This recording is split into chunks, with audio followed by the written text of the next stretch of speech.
What's interesting about Roswell, Georgia, is that it's followed a little bit of a different path of development historically than almost every other neighborhood around Atlanta that we've talked about here. In Roswell, the Cherokee Nation has established local businesses. They've got farms. Some of them own slaves at this point. Yeah, there's quite an advanced kind of economy. I think most people, when they think of Native Americans, would be surprised. Yeah, they even have a written language. They have their own newspaper, the Cherokee Phoenix. Yeah, I think you have this Indian Removal Act. And then almost immediately, you see European American investment kind of coming in and taking over. Yeah, and that really starts and ends at the same location that probably attracted the Cherokee Nation to this land, and that's the Chattahoochee River. Most people, when they think of historic Roswell, specifically think of Canton Street, which looks like a picture-perfect suburban downtown. That's a lot of stuff to happen over a 30-year period. Hello, everyone. Welcome to ATL All Things Local. Today, we are taking a trip to New Mexico. Jeff, we're not going to New Mexico. I thought we were doing Roswell today. Oh, yes, we are doing Roswell. That took you way too long, man. Man, I did not think about there being two Roswells. Yeah. I've been honed in on Roswell, Georgia. You probably didn't even think of the alien connection. That is, yeah. Aliens are from Roswell, Georgia. There's a lot from Roswell, but it's very different than Roswell, New Mexico. Yes, except for Native Americans, right? Yeah, we had the Cherokee Nation there until a bunch of people kicked them out. I don't think the Cherokee Nation was in New Mexico. No, in Roswell, Georgia. Yes, but they were in Roswell, Georgia.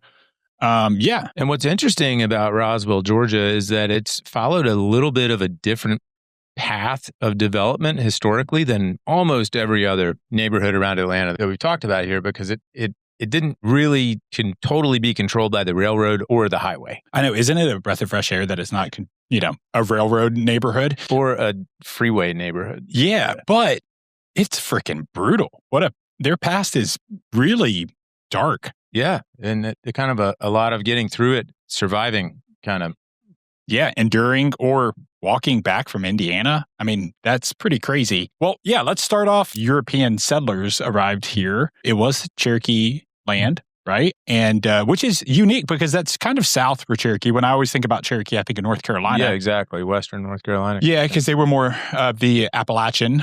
And then the Creek or the Muskogee, I guess is what they were called, the woodland. I feel like that's more middle Georgia, the Creek Indians, which we see a lot here in Atlanta, being a little bit south of that. Yes, so originally it was a Cherokee Nation land. You get to 1830s, and that is when the Indian Removal Act is put in place, and the government is saying you've got to leave, right? And forcibly removing people. Yeah, and mind you, this is a dark spot in history. This is the Trail of Tears and those things, but also it's not like they are creating genocide of Native people the way we like to think about them. I mean, in Roswell, the Cherokee Nation has established local businesses. They've got farms. Some of them own slaves at this point. Yeah, there's quite an advanced kind of economy, if you want to think of it that way, that I think most people, when they think of Native Americans, would be surprised. Yeah, they even have a written language. They have their own newspaper that was first pressed in 1828 called the Cherokee Phoenix. And so, you look at these in some of the pictures of these the tribe leaders are in suits. And you're like, wow, that's crazy. And maybe it's a painting or not a picture, but at that time. And then you have early settlers and it's like almost automatic. Well, yeah, I think the interesting thing about Roswell is you have this Indian Removal Act, and then almost immediately you see the European American investment kind of coming in and taking over. Yeah, and that really starts and ends at the same location that probably attracted the Cherokee Nation to this land, and that's the Chattahoochee River. I mean, that's the reason Vickery Creek specifically Vickery Creek. I mean, that is where the founder of the Roswell Manufacturing Company and the namesake of Roswell King, saw a lot of potential. Yeah, and I often wonder about that because you see the Sweetwater Creek has that big mill down there as well. I'm curious if creeks back then were just maybe easier to harness the energy from, because it seems like we see a lot of mills on creeks, like big creeks. creeks that you might say, is that a river or a creek? I mean, they're not little bitty creek. Yeah. And I think, harnessing the hydroelectricity of the mill was something that was maybe already in play, because the wooden mill itself only lasted 10 years or less, I want to say, when looking back, and they had already updated it to steel or something like that. But it was a manufacturing company, and it had textiles. It is most famous for helping the Confederate Army, and which is an interesting point when we get into some of the other history that happened there. And what did they make for the Confederate war effort? So my research of this found that they called it Roswell gray fabric. And if you remember, the Confederate soldiers had gray uniforms. Mm-hmm. And so a lot of their uniforms were produced here. Now, mind you, Georgia is one of the top producers of cotton at the time. They also produced flour at this mill, and they produced wool as well, right? So those were kind of the leading industries. But, if you know anything about Atlanta and the Civil War, you know that it has a fiery, bloody ending. Roswell is no different, and Roswell was a very strategic asset attack. Well, what's interesting about Roswell and Sherman's March and the burning of Atlanta and all of that is that there are, for a relatively small portion of greater Atlanta, Roswell, there are a lot of pre-Civil War homes that are still around. Yes, there are. And that's the unique part about it, right? Sherman here in Atlanta didn't leave any homes. It's really rare to find a pre-1865 home here. Yeah, we talk about LP Grant's mansion and things like that. But a lot of the antebellum homes in Roswell are still there. These neoclassical Greek revival style homes. One of them being very famous, that would be the Bullock Hall. And who grew up there, Mincy? It was a woman who birthed one of an influential president in our history, and that would be Mitty. Well, Mitty was the mom, and Teddy was the son. Teddy Roosevelt. That's correct. Yes. Mitty, Theodore Roosevelt's mom, lived in Bullock Hall, which is still a home that still exists today and is owned by the city. And we'll get into this shortly, but a lot of things are owned by the city of Roswell. Yeah. So yes. So bring it back to the Civil War. Sherman came in and strategically targeted the mill. They saw that as a resource for the Confederate soldiers and their army. And they did something kind of bizarre. They arrested over 400 mill workers. Mainly women and children. These are women and children, right? Because the husbands are out fighting the war. Mm-hmm. And they put them in a boxcar, arrested them on treason. And the treason part was what was interesting to me, because you don't hear a lot of stories when you're living in Atlanta, hearing the history about the Civil War.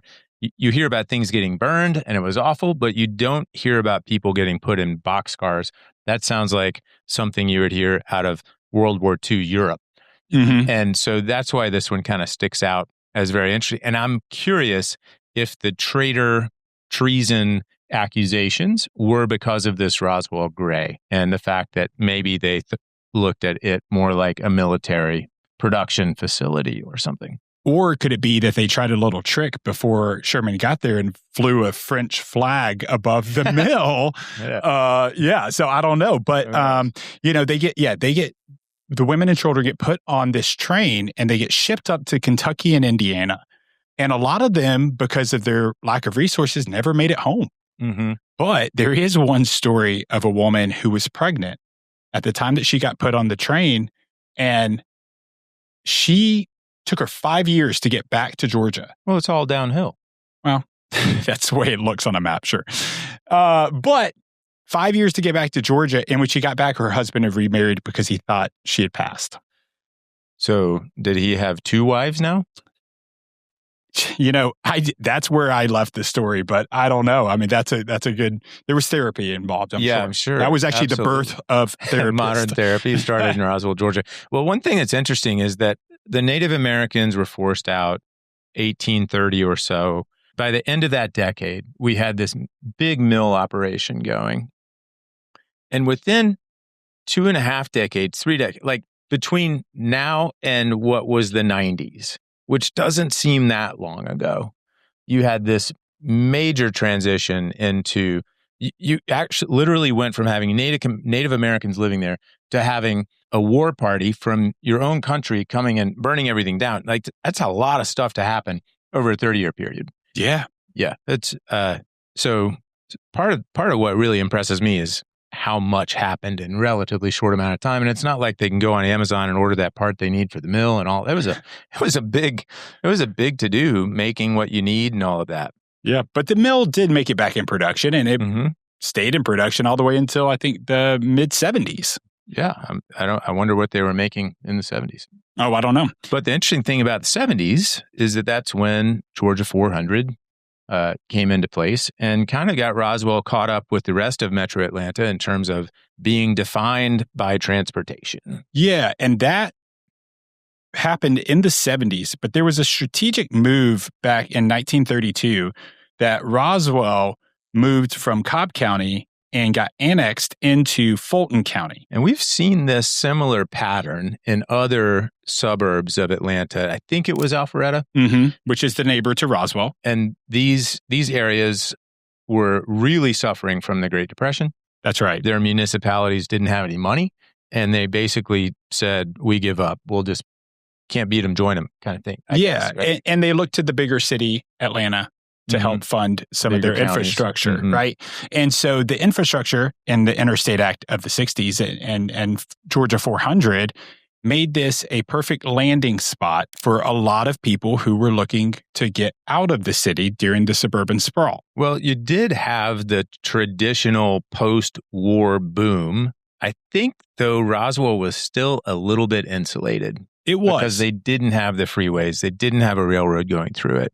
But you still find a lot of those post-war houses in and around Roswell. Yeah, you definitely do. And one of the things that you really find, as you do across the United States in general, is that 1950s hipped roof, brick ranch, and then the 1960s and 70s split levels. Yeah, Brady Bunch.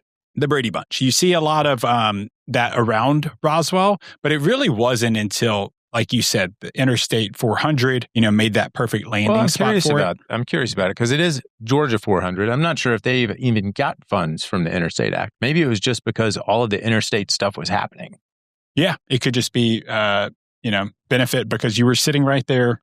And Georgia 400 still boggles the mind that they were able to do the eminent domain from 285 down to the connector to actually extend it southward through these really affluent neighborhoods. It was hard enough to go through non-affluent neighborhoods for 485 that finally got stopped. But even in the late 80s and 90s, they were able to carve essentially a canyon through North Atlanta to extend Georgia 400, which really put 400 on steroids. You no longer had to go around 285. For those of you that haven't lived in Atlanta, to know what it was like when 400 ended at 285, it really changed how people got around. Yeah, it did. And it really changed how tractor trailers were not allowed to go into the connector unless they had an in-town delivery. You rarely see them on the roads. That's right. Unless you see them pulled over for violating that. Yeah. It is the roundabout to get in the bypass of Atlanta for truckers heading south. But again, Roswell, based off the Chattahoochee, it has had a lot of development and it has had a lot of planned strategic development by the city. I hinted at this earlier, but Roswell has, maybe you call it strategic affluence. It's well, most people, when they think of historic Roswell, specifically think of Canton Street, the downtown area of Canton Street, which looks like a picture perfect suburban downtown. And yeah, it does. You don't have tall buildings. It's walkable, nice restaurants. Yeah, there's been a lot of preservation. There has, and they're very strict about what goes in, and also about density.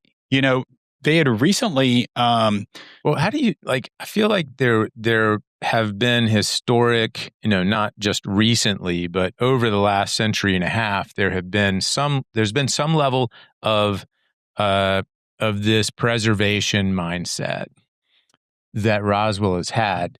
And now today, when you hear things like that, you hear the word NIMBY thrown around. Mm-hmm. And it's kind of this whole not in my backyard thing has taken on its own kind of cultural phenomenon. However, before the word NIMBY was ever thrown around, it seems like you had people being very protective of Roswell. Yeah, I would agree with that. I mean, Roswell has always been a destination for, people who were seeking safety and seeking, picture perfect American dream place to live. I think when I was in high school, I remember it being awarded the top 10 safest communities in America or something like that, right? Mm-hmm. And they wore that badge with honor, right? Yeah. But, they also have a lot of infrastructure that is a little progressive. It's one of those places where I don't know exactly what this is called, but they're putting it in place, and they've got like $160 million investment in their old precinct, the police building, where they're doing ground lease and retaining that money. And they also have something called wasn't really familiar with this in commercial real estate, but a pilot payment. In lieu of taxes. In lieu of taxes, that's right. So it's almost like what I think of as like an ad valorem tax, maybe like a pay forward instead, so get the money now sort of thing. But they do like a zero budgeting or zero based budgeting, and it's to kind of justify all this spending that they have. And then, but there's controversy around that too with people, or I don't know what side of the debate's right or wrong or whatever, but it seems like some of the politicians were blamed for falsifying records in order to keep the budget balanced. Yeah. Well, and however that worked out, it doesn't sound good. Yeah, and they've got this comprehensive growth plan is what it's called, and it's a 2045 comprehensive growth plan. It has a lot of expansion. It's got very futuristic things. Vertiport is that what it's called? A vertiport? Short takeoff and landing kind of. Yeah. Aero. I had not heard of that. So it looks like it's like a helicopter pad, but it's got like a little waiting room. Yeah. There are some aerospace companies east of Atlanta toward Madison and that area. Out past Conyers, kind of between Conyers and Madison. Maybe it's Morgan County, I think. Archer Aerospace, I believe it is. Mm-hmm. They're focusing on the electric vertical takeoff and landing. Interesting. I just want one. I don't know where I'd land it around here, but I guess you have to go to a vertiport. Yeah, well, apparently Roswell's already put some of this into legislation, and they are strategically working to be and want to be the first city in Georgia with a vertiport. So, you think this place is 20 miles north of the city. And I mean, if you get in a traffic jam in one of those helicopters, I mean, do you worry that your battery's going to run out while you're waiting in line, or do you just fly around everybody? I don't know. I guess I'd have the same fear in a Waymo today. I mean, right? But so, okay. And back to this master plan, it also includes a lot of growth around the Chattahoochee. You've got A Sand Park, Don White Memorial Park, and Riverside Park, all undergoing roughly $20 million combined. Is that Riverside Park, the River Walk? Yeah. A lot of times I give Atlanta a hard time for having this great water feature, the Chattahoochee River, and not doing anything with it. It kind of feels like after the great Chattahoochee River raft race was shut down, that was the last time you heard about the Chattahoochee, really, in terms of things happening or things to do. But you go just north to Roswell, and you can shoot the hooch, and you can, take your canoes and kayaks, and then what else can you? I mean, there's just a lot to do there, and the city seems centered around the water, and that feels like the only place around Atlanta where that's the case. I think there is something special about the water there. It's like, not only does it have the Cherokee Nation like sought after, and then obviously industrial sought after it as well, but when you go and visit the Chattahoochee there, it does feel cleaner and like fresher than when you get down to. It hasn't passed Fulton Industrial yet. Yeah, maybe that's the textiles started there for a reason, right? It's like after that, it wasn't great, but yeah, I mean, I used to spend a lot of time out there. It's nice to see people being able to live and take advantage of the Chattahoochee, and it's really hard to do if you live in town. So let's pivot here a little bit. We did hint at Canton Street, but I don't think we really did it justice about talking about the nightlife there. So we talked about how Roswell is very strategic with a lot of their planning and zoning. They're also strategic with legislation. They have a open carry, which is you often say that in Georgia, and you think of guns. But this is for beverages? This is for alcoholic beverages. You can go up and down Canton Street. Well, you can carry your gun and your Budweiser. Probably could. Yeah. But the whole idea is to get people to linger. Linger longer. Linger longer and spend more time on Canton Street, which spend more money. Creates more money. Tax revenue and all these things. But they did, we were talking about this development they're putting in at the old the headquarters for their police department. That is a land lease. That was originally supposed to have hundreds of apartments, condos, that sort of thing. And they slashed that. And they made it more commercial. And I want to say there's like 30 residents, maybe less. So density is not their highest priority. No. They want controlled, amount of density. But they also want people to linger who have a little bit deeper pockets. Right. They're going to spend the money, right? So it's very, very thought through in all of these things. And that's really, I think, what we try to hint at when we're saying these things about Roswell. I mean, if you look at median income of Roswell, it's pretty high. It's $125,000 almost, right? It's $124,000. You're not going to get any of those mortgages where you have to be 85% of the area median. Yeah, yeah, exactly. Well, I guess you can actually. A lot more people could. Yeah. Well, you would meet that. You would meet that. It would be the opposite. You would meet that very quickly. Yeah. But the demographics might not be there to support it, right? Right. You got to afford the property, though. Yes. And there's been 100% appreciation over the last 10 years. That's crazy. Yeah. And you said you did the math on that. That's a compound. Yeah. Even if it was on an annual basis, that's 7.5% or so. That's double what we would normally expect. And even if you throw in a couple years at 20% near the pandemic, that still pushes it higher than average. Yeah. The rest of those years. So a lot of desire to live there. Yeah. And let's put this in perspective. So median household, we said 124,000. Median household for Metro Atlanta, 86. Georgia, 74. So almost, you just start looking at almost double. 40%. Yeah, 40%. Yeah. Well, what's interesting also is that they're a part of Fulton County schools, but Roswell has its own police and fire, I believe. That's right. Yeah. And they even have like a plan in place where they're putting in cameras almost at every single intersection. Is that just to gain revenue from tickets or something? No, it's supposedly supposed to cut down on the first responder time.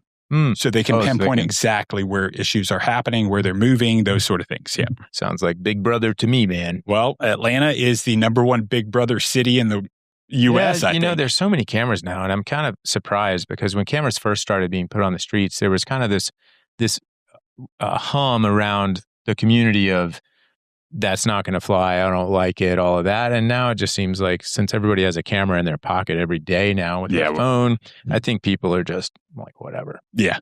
What is surprising? Yeah. Well, so obviously we're talked about the demographics there. Taking a snapshot, we touched on this. They've had a lot of equity growth.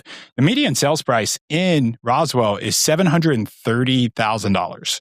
So that's a good bit higher than Metro average or Metro median. Yeah, it is. It is higher. And then, it's a pretty competitive. You get about two, I think they average like 2 offers per home, per listing.